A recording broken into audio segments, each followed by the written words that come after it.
All right, for this video, I added one more row on my little bag. We basically have a clutch going on at this point, but now I'm going to show you how to work that that clutch into something that has a outside border and ultimately handles. So it's astonishingly simple to do. It just requires one other technique that I don't use, or that I've been using a lot more lately because it just lends extra strength to the project. So adding a border, as we can see here, if in the spaces where we chained, essentially we already have the start of a border. We just need to, we're just going to strengthen it and make it more consistent. So essentially what we're going to do here is anywhere where we have a stitch, no matter if it's a chain, if it's a double crochet, we're just going to work through it. So for the chain spots, I'm still going to be lazy and I'm still going to not try to work into the chain part of it. But in any place where I have a loop that I can easily work into, like right here, I'm going to work into those loops. So it just lends your project a little bit more strength, keeps things from wobbling around, looks a little bit more finished and consistent in the end. So, well, there goes the tail of my project again. Bear with me for a second. There we go. I think we're past the worst of it. All right, here we go.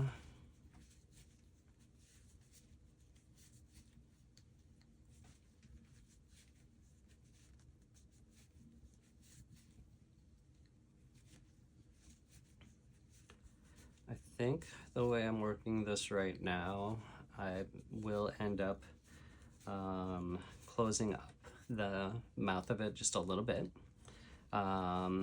because I was working chain 2 between my crochet rows. That's fine, it's an option. If you want to keep the outside lip the same width or even wider, you can always work extra stitches onto the spaces where you're chaining between them. Sometimes those gaps can get a little unsightly anyway, particularly if you're not working into the chain space. If you're not working into these spaces underneath it, sometimes it's easier to add an extra stitch there anyway. But this is just an example project, so I'm happy to be done. If it were a project where I was planning to fit a specific sized item in it, I might want to reconsider how I'm making the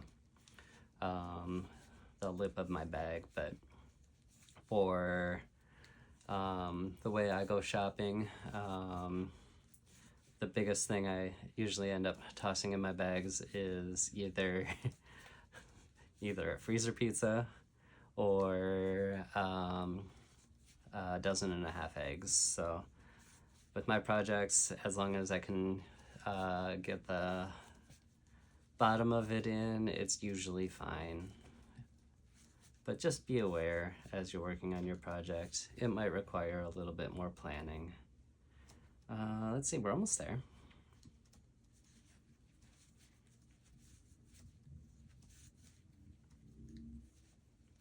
I believe this is the last chain before we start working on the next row. Sure enough. Okay. So let's see if I can give this a little more contrast here with my literal drawing board. You can see here we made a nice consistent line all the way up in contrast to the mesh that we have on the lower levels.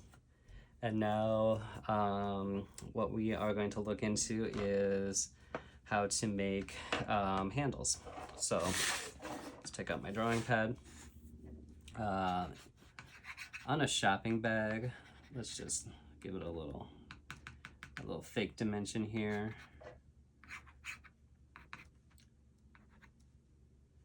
On a shopping bag, your loops go along the side of the bag. The nice thing about, there we go. The nice thing about that is it's easy to kind of open close them the long way. What I find is if I have, let's say, a pizza box, or I don't know, a baguette or some other wide things poking out the top, it's harder for me to get my very badly drawn hand all the way across to grip everything. So just pretend that's a hand. So for me, what I do is, let's see, we're gonna pretend that this is the base of the bag the long way. I make my handles go across it this way. So almost like more like a clutch, or like you would see on a canvas bag. What that means, if we're looking at it vertically, let's make those ovals more oval. If I'm looking at it vertically, I want to make my handles at these points. If I were making it like a shopping bag, I would be making my handles at these points. So this would be more tote, this would be more shopping. I'm going more shopping. So the way I would handle this, I can count out all the stitches. If you're impatient, or if you're patient, by all means do that. If you're worried about symmetry, by all means do that. I have made enough of these that I don't care, especially if I'm working in a thinner cotton yarn. But essentially, you're going to mark with a stitch marker in the same place on both sides of the bag with as much space as you choose to place in your bag. So enough space for your hand to get in. There's a couple, sorry, I just gotta dig for my stitch markers all the way across the screen.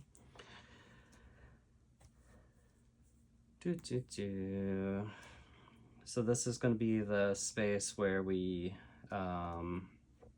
work out our handles for this project. So that's going to be a tiny space, just because this bag is not meant to see the light of day.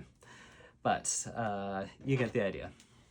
So from here, we're just going to keep going on our border, just like we've done before, until we get to those stitch markers.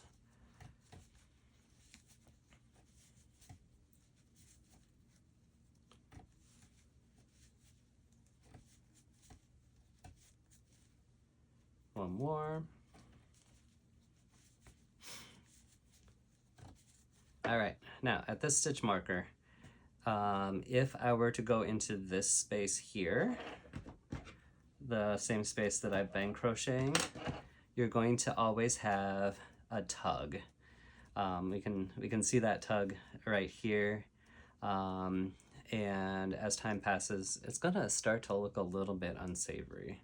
So what I do is I essentially do a post crochet. So I'm going not into this space here, I'm going underneath this space, and it will give it a little bit of a push forward, but it'll give you more stability in the long run, which will make your bag actually look more attractive. So I'm going to yarn over just like I normally do, go through here, yarn over, pull up a loop, yarn over, pull through two, yarn over, pull through two. Classic crochet move. Now In order to get to the next one, rather than going through here, I'm just going to make a chain over here. So the larger the more loops you make, the more bag-like it's gonna look. So as you can see right here, it's starting to pull tight. So this will bow out. The longer you make it, the less likely to bow out it will be, but it will also have some other quirks to consider. So this point here is about perfect for me. If I was smart, I would have counted it, but in the great scheme of things, you just want it to look normal. So from here, I'm going to go back over to my next marked location, yarn over. We're going to do a front post once more, and come out just like that. And then we will just continue working into our stitches like normal all the way around. If you are working with a thinner gauge yarn, rather than just having that one point where you're jumping off, you can kind of start working into the front post crochets a little sooner to give you a little extra strength in your project. But since this is such a small project and it's just an example, I'm not going to worry about it. But I've done it where I've worked up to 4 stitches into it before I start. 4 stitches before I jump up, and I've worked up to 2 rows below it as well, just to give myself extra strength in my project, just depending on the size of my bag. So if my grocery, if I plan on doing massive grocery shopping trips with it, then that's what I would do. So here we are, back over to this side. We're going to do a front post crochet. Actually, before I even do a front post, I'm going to show you how far down you can go. So I can work down into the row below it in exactly the same way as we're used to. Yarn over, pull through 2. You could just go through here. Let's see, sorry, through here, yarn over, pull through 2. I prefer to do another double loop, so yarn over, pull through 2, and then pull through 2 to give you the height back all the way up. And somehow I do that wonky sometimes. You can pull through 2 and keep going up 1 more, or you can pull through 3. Technically that's a triple crochet. So as you can see here, you have essentially extra anchor points. If you're worried about your project and you want to have that extra anchor point, by all means. I'll go back down so it matches the other side. So yarn over, front post, pull up a loop, pull up 2, pull up 2. And if I were working on this project for any plans of finishing it, I would count how many I have. I'm just going to eyeball this to what feels good for me compared to the other side. So I think 1 more and we'll call it good. Then we'll pick up that loop there. We'll do the loop before it. I think that's what I did on the last one. Make notes on how you do it, because if you don't, you're gonna get to that point in your project and go, what? And just be stuck. I believe with this one, I'm technically going into the loop right after that, which will also end up lending it more strength. So here we are coming back over to the other side of the project. And the nice thing about this is every row that we do on your bag at this point is just going to end up lending more strength to the lip of your bag. So whatever feels good for you can be your finish point, or whatever feels good aesthetically can be your finish point. So if you don't like the height that we have going on through this this part. You can switch to single crochet or half double crochet or slip stitches. I probably wouldn't do slip stitches, but single crochet, which will give your bag kind of a more finished look and decrease the height of your stitches. For me, I like the way it looks, so I just do it that way. All right, here we are. If I wanted to, just to give myself a little extra something something, right before I go into this one, I can also do a front post double crochet. Again, just to lend it a little extra strength. Here I can do a front post double crochet, same thing, a little extra strength.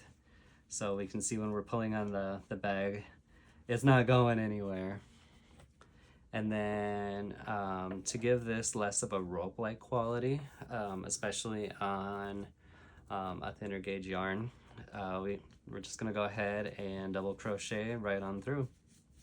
If you were smart and counted how many chains you did beforehand, you can probably produce something much more attractive. I wasn't smart, I didn't pay attention. So what I'm gonna do is I'm just gonna eyeball my way down until the density of my stitches matches the look I'm going for, essentially. So as we can see when we're getting over to this edge here, I've got a nice something going on, but there's still kind of gaps in here. So we'll do a few more just to get us there. Give us a nice handhold.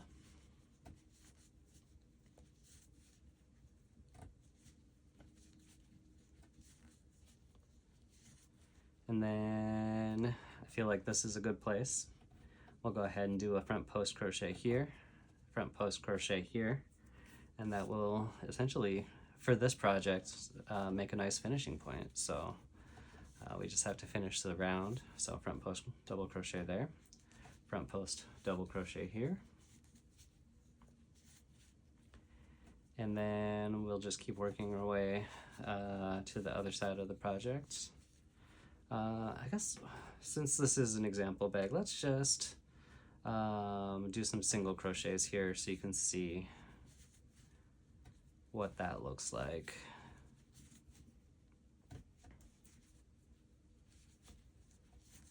So if you feel like for your last row, you don't want as much height on the lip of your bag, like say right here, this is starting to feel too tall for you, or it's starting to bow out or anything like that, a single crochet gives a much crisper border. Since this is just an example bag, it's not going to be even, but it's fine. Or you can do a half double crochet, so that'd be a yarn over, pull up a loop, and then pull through 3. Since we're here, let's go ahead, just for funsies, we can do half double crochets through here, front post half double crochet. So yarn over, pull up a loop, pull through 3, and as we can see here, that gives a little bit more width and a little bit more height compared to a single crochet, but less than a double crochet. However you want to finish this, let's just for funsies do half double crochets all the way across. That might actually improve my technique with the bags I've been doing. I think I've done this before, but it just gives a less height and a thicker grip on your bag. Golly, look at that. Yeah, I think that's the answer right there. I'm gonna have to remember that. If you wanna, on your next go around, you would just still go through your 2 loops right here. The workup is just the same after that. So if that's what your project calls for, or that's what you're feeling, by all means, do what you need to do.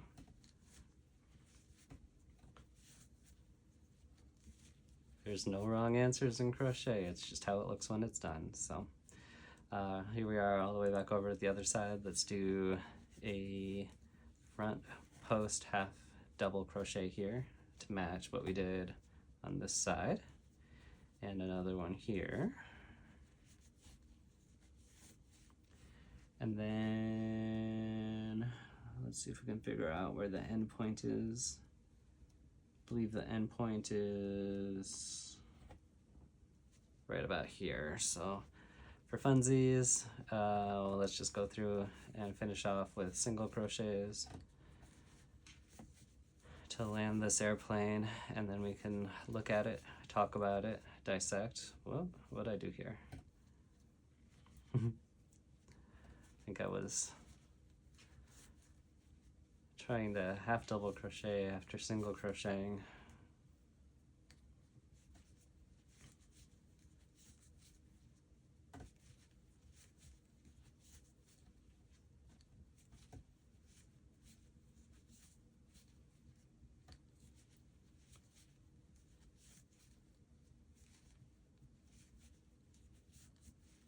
All right, that feels like we've probably gone too far, which is fine.